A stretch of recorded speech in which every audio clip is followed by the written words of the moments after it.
পাকিস্তানের সুপার 8-এর শেষ ম্যাচ শ্রীলঙ্কার সাথে 5 রানে জিতলো। বিশ্বকাপ থেকে বিদায় ঘন্টা বেজে গেছে পাকিস্তানের।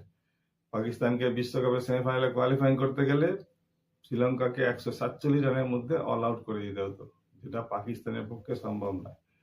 এমনকি পাকিস্তান এই ম্যাচটা হেরে যেতেও পারলো না শ্রীলঙ্কার ক্যাপ্টেন দুশান সানাকার জন্য। তিনি যেমন ভালো ব্যাটিং করলেন, শেষ দিকে তার মস্ত বড় ভুলের জন্যই শ্রীলঙ্কা ম্যাচটা হেরে গেল। শ্রীলঙ্কার দরকার ছিল 2 বলে মাত্র 5 রান। দুশান সানাকা পঞ্চম বলে একটা রিভার্স সুইপ মারতে গেলেন। সেই রিভার্স সুইপটা তিনি না মেরে যদি সোজা শট খেলতেন, আমার মনে হয় শ্রীলঙ্কা সেখানেই ম্যাচটা জিতে যায়। আরো সব থেকে দৃষ্টিকটু লাগলো ম্যাচের শেষ বলটা পরিষ্কার একটা হোয়াইট বল। আম্পায়ার একটা মস্ত ভুল করলেন, তিনি হোয়াইট বলটা দিলেন না। এই ম্যাচটা যদি বিশ্বকাপের সেমিফাইনাল কিংবা ফাইনাল ম্যাচ হতো, তাহলে বিতর্কটা কত দূর পর্যন্ত এগোতো।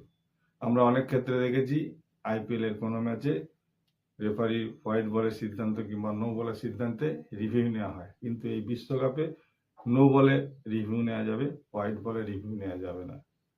আমার প্রশ্ন হলো, প্রযুক্তি যখন আছে তখন হোয়াইট বলের ক্ষেত্রে রিভিউ নেওয়া যাবে না কেন? রিভিউ তো দুই ক্ষেত্রেই ব্যবহার করা উচিত। আপনার মতে কি বলে? অবশ্যই কমেন্ট বক্সে কমেন্ট করে বলতে পারেন।